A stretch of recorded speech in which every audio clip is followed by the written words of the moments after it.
Hello दोस्तों, welcome to the ज्ञान portal. मेरा नाम है राकेश। ये नंबर सिस्टम की हमारी दूसरी वीडियो है जिसमें हम फ्रैक्शंस पढ़ेंगे। तो चलिए शुरू करते हैं। एक फ्रैक्शन होता क्या है? तो fraction is a part of an area. ये कोई भी एरिया हो सकता है। जैसे ये हम डायग्राम में देख पा रहे हैं कि ये एक एरिया है स्क्वायर। इसमें हमने फ्रैक्शन निकाला है इस शेडेड पोर्शन का, जो कि है डी। तो हमारा फ्रैक्शन बनेगा D divided by the complete area. इसका हमारा बेसिक फॉर्मेट होता है फ्रैक्शंस का ये पी अपॉन क्यू। मतलब कि इसमें हमारे दो पार्ट्स होते हैं, न्यूमरेटर और डिनोमिनेटर। न्यूमरेटर को हम कहते हैं अंश और डिनोमिनेटर को कहते हैं हर। इसकी हमारे पास दो कैटेगरीज होती है। एक होता है सिंपल फ्रैक्शन, दूसरा होता है डेसिमल फ्रैक्शन। सिंपल फ्रैक्शन होता है जिसमें डिनोमिनेटर में हमारे रेगुलर इंटीजर्स होते हैं, लेकिन वो 10 या 10 के एक्सपोनेंट नहीं हो सकते। जैसे एग्जांपल के तौर पे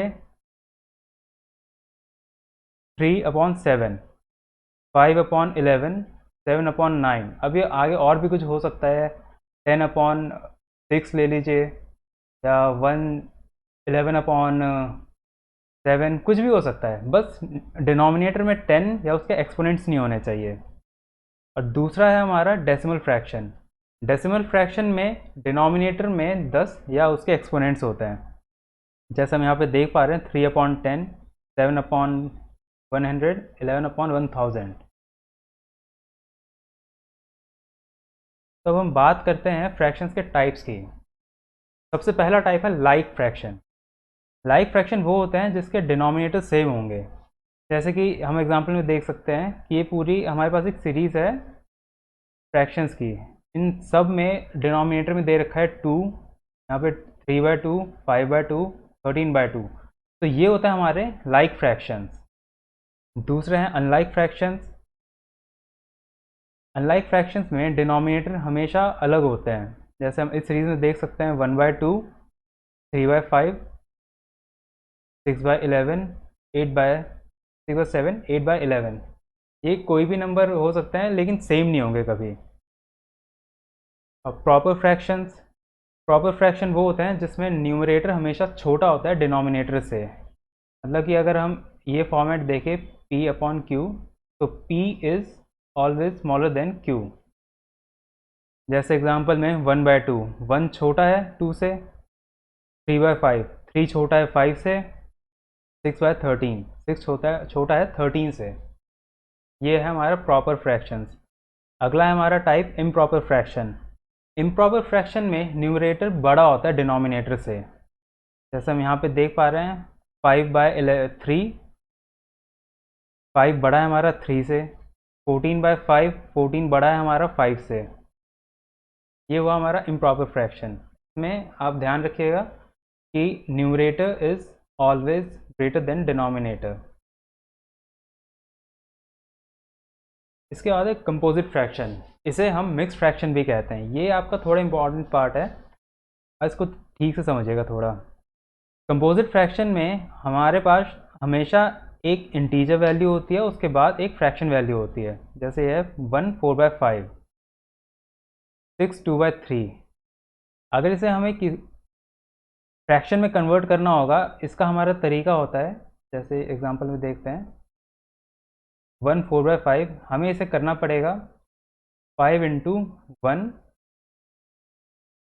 प्लस 4 डिवाइडेड बाय 5। तो ये हमारा हो जाएगा 9/5। ये हमारा कन्वर्ट हो गया फ्रैक्शन में। उसके बाद हमारा इन्वर्स फ्रैक्शन। इन्वर्स फ्रैक्शन बहुत ही सिंपल है। जैसा आपका कोई भी फ्रैक्शन हो p/q, इसका इन्वर्स होगा q/p। सिंपल, इसमें ज़्यादा कुछ नहीं है। जैसे एग्जांपल में देख रहे हैं हम 3/8 का इन्वर्स है 8/3। उसके बाद है हमारा कॉन्टिन्यूड फ्रैक्शन। कॉन्टिन्यूड फ्रैक्शन में होता है जैसे कि एक वैल्यू दे रखी है हमारी 3 प्लस 2/4 प्लस 1/4 प्लस 1 प्लस 5/6। ये ऐसे और आगे बढ़ सकता है, इसमें कोई लिमिट नहीं होती। और ये पार्ट आपका इंपॉर्टेंट है क्योंकि इससे रिलेटेड क्वेश्चंस आपके डायरेक्ट पूछे जाएंगे एग्जाम में। जैसे अगर इसको सॉल्व करना पड़ा आपको, तो आपको यहाँ से सॉल्व करना पड़ेगा नीचे से, ताकि ये इसका एक सिंपल फ्रैक्शन है, एक सबसे छोटी वैल्यू होती है वो बन सके। फ्रैक्शंस का हमारा लास्ट टाइप है equivalent fractions. Fractions having same ratio are called equivalent fractions. मतलब कि जैसे हमारा एक फ्रैक्शन है 3/5, इसको हमने 2 से मल्टीप्लाई कर दिया ऊपर और नीचे। ये हमने दोनों इक्वल इसलिए किया है क्योंकि हमें रेशियो मेंटेन रखना है किसी भी फ्रैक्शन का। तो ये हो गया हमारा 6/10। अब 3/5 और 6/10 का रेशियो बिल्कुल सेम है, तो ये होता है हमारा इक्विवेलेंट फ्रैक्शंस। अब हम 6/10 से भी अगर आगे देखें, इसमें हमने 5 से मल्टीप्लाई कर दिया है, ये बना हमारा 30/50। और 6/10 और 30/50 का रेशियो सेम है, तो these are called equivalent fractions. के बाद आता है हमारा पिक्टोरियल रिप्रेजेंटेशन ऑफ फ्रैक्शंस। ये हमारा कोई बस एक डायग्राम होगा। डायग्राम में कोई फिगर हो सकता है जिसको एक पार्ट में डिवाइड कर रखा है, किसी भी पार्ट में डिवाइड कर सकते हैं, और हमें उसके बेसिस पे फ्रैक्शन निकालना होगा। जैसा हमने हमारे पहला एग्जांपल है जिसमें एक स्क्वायर है, स्क्वायर का हमारा आधा पार्ट शेडेड है और आधा क्लियर। तो हमारा शेडेड पार्ट का फ्रैक्शन बनेगा 1/2, क्योंकि ये हमारा एक 1 पार्ट है, ये भी हमारा 1 पार्ट है। एक स्क्वायर को हमने इक्वल पार्ट में डिवाइड किया है, तो इसका रेशियो इस पूरे के मुकाबले बनेगा 1/2। दूसरे एग्जाम्पल में ये हमारा एक रेक्टेंगल है जिसे हमने 3 इक्वल पार्ट में डिवाइड कर दिया है, पार्ट 1, 2, 3। अब हमें फ्रैक्शन निकालना है इसका शेडेड पार्ट का, तो ये हो जाएगा हमारा शेडेड पार्ट है 1, ठीक है, और हमारा टोटल पार्ट कितना है 3, तो 1/3। अगर हमें नॉन शेडेड पार्ट का फ्रैक्शन निकालना है तो ये हो जाएगा हमारा 2, क्योंकि हमारा नॉन शेडेड पार्ट कितना है 1 और 2, और टोटल पार्ट है 3, तो 2/3। अब थर्ड एग्जांपल में देखिए एक सर्कल है जिसके 6 इक्वल पार्ट में डिवाइड कर रखा है हमने। हमें रेशियो निकालना है शेडेड पार्ट का पूरे सर्कल के मुकाबले। तो हमारा शेडेड पार्ट है ये, और ये 2 पार्ट है हमारे पास शेड में, और टोटल है 6, तो हमारा रेशियो हो गया 2/6, और इसको हम सिंपलेस्ट फॉर्म में लिखेंगे तो 1/3। हमारा अगला टॉपिक है ऑपरेशंस ऑन फ्रैक्शंस। फ्रैक्शंस पे हम 4 टाइप के ऑपरेशंस परफॉर्म कर सकते हैं, जो है एडिशन, सब्ट्रैक्शन, मल्टीप्लिकेशन और डिवीजन। शुरू करते हैं एडिशन से। एडिशन में हमारे पास 3 केसेस होते हैं। पहला केस है जब हमारे डिनोमिनेटर्स सेम होते हैं, सेकेंड केस है जब हमारे डिनोमिनेटर्स डिफरेंट होते हैं, और थर्ड केस है सम ऑफ मिक्स्ड फ्रैक्शन। जब डिनोमिनेटर सेम होते हैं तो ऐसे में हम हमेशा डिनोमिनेटर को कॉमन लेके पूरा सम कर सकते हैं। जैसे एग्जांपल में दे रखा है 1/6 प्लस 5/6 प्लस 11/6। यहाँ पे हमारा डिनोमिनेटर है 6 और कॉमन है इन सब में, तो हमने 6 को यहाँ कॉमन लिया है। हम इसे ऐसे भी कर सकते हैं 1/6, अब अंदर ब्रैकेट में बचे 1 + 5 + 11, तो ये हमारा बन जाएगा 17/6। ये तभी पॉसिबल है जब हमारे डिनोमिनेटर्स कॉमन होंगे। दूसरा केस है जब हमारे पास सारे डिनोमिनेटर्स डिफरेंट होंगे, जैसा कि ये है 5/3 + 2/7। हम इसमें कॉमन तो कुछ ले नहीं सकते, तो हमें इसमें एलसीएम लेके सॉल्व करना पड़ेगा। 7/3 का इसका एलसीएम होगा 21,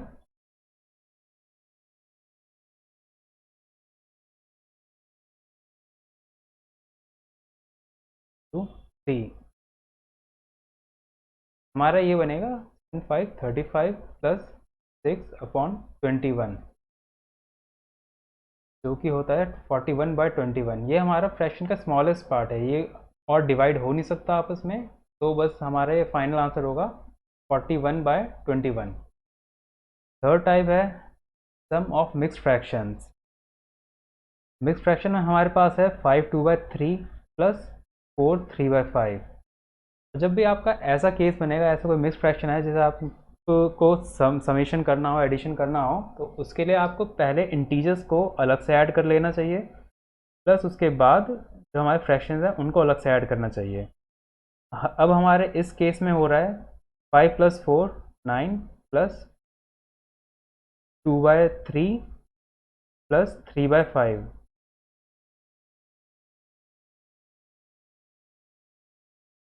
प्लस एलसीएम लेके सॉल्व करेंगे तो ये हमारा बनेगा 10 प्लस 9 डिवाइडेड बाय 15, 9 प्लस 19/15। अब यहाँ जगह नहीं है तो मैं इसे ऊपर सॉल्व कर देता हूँ, यहाँ से आप देख लीजिए। 135 प्लस 19/15 154/15, ये हमारा फाइनल आंसर है इसका। क्या आप ध्यान रखिए, जब भी मिक्स्ड फ्रैक्शंस आएंगे तो उसमें पहले आपको इंटीजर्स को अलग से सॉल्व कर लेना चाहिए और फ्रैक्शंस को अलग से सॉल्व करना चाहिए। इसके बाद है डिफरेंस ऑफ फ्रैक्शंस। इसमें भी हमारे सिमिलर केस होते हैं कि जब हमारे डिनोमिनेटर सेम होंगे और डिफरेंट होंगे। अब जब हमारे डिनोमिनेटर्स सेम होंगे तो उसमें तो जैसा हमने एडिशन में किया था, हमने डिनोमिनेटर को कॉमन ले लिया और अंदर न्यूमरेटर पे सारे एक्शन परफॉर्म हुए हैं।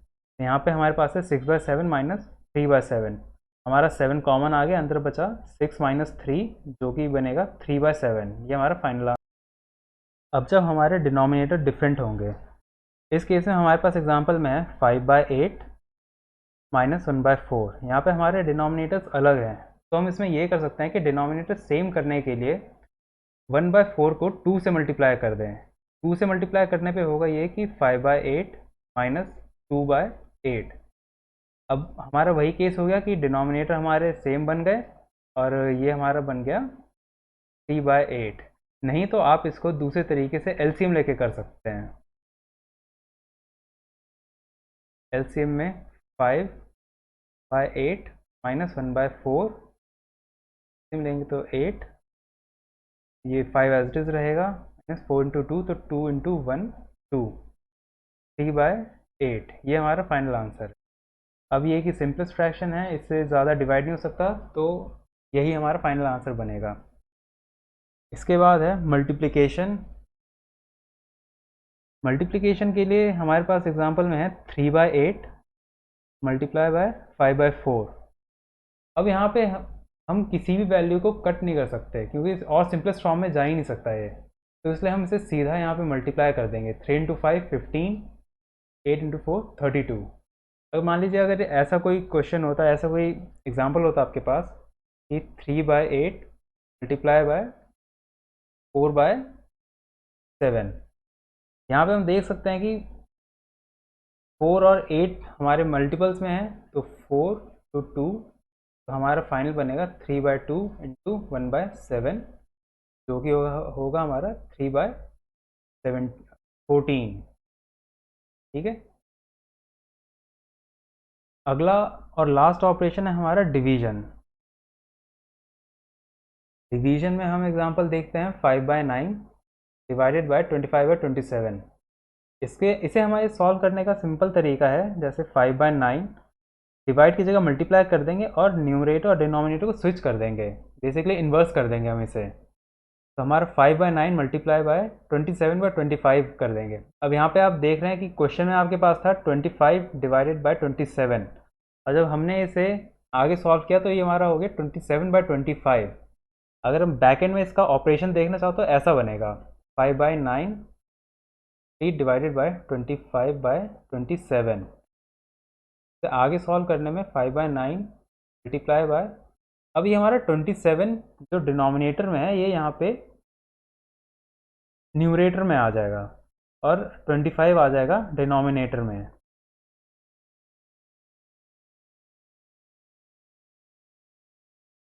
और इसे सिंप्लीफाई करने के बाद हमारा आंसर बन रहा है 3/5।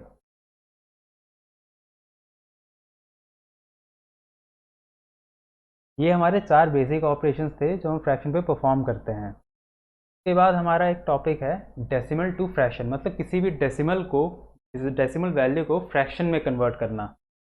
अब जैसे कि हमारे पास एग्जांपल में है 12.65, इस डेसिमल को हमें फ्रैक्शन में कन्वर्ट करने के लिए पॉइंट हटाना होगा सबसे पहले। तो 12.65 को हम लिख सकते हैं 1265 डिवाइडेड बाय 100, क्योंकि डेसिमल के बाद दो वैल्यूज़ हैं हमारे पास, इसलिए हमने दो ज़ीरो रखे हैं यहाँ पे। इसे आप आगे फर्दर सॉल्व करके एकदम सिंप्लीफाइड वैल्यू पे जा सकते हैं, या आपका फ्रैक्शन में कन्वर्ट हो जाएगा। दूसरा है एग्जांपल देखते हैं, 3/4। 3/4 में हमारे पास पॉइंट के बाद सिर्फ एक वैल्यू है, तो 34 डिवाइडेड बाय 10 हो जाएगा। इसे आप सॉल्व करेंगे या आपका सिंप्लीफाइड वैल्यू मिल जाएगा, जो कि आपका फ्रैक्शन में ही है।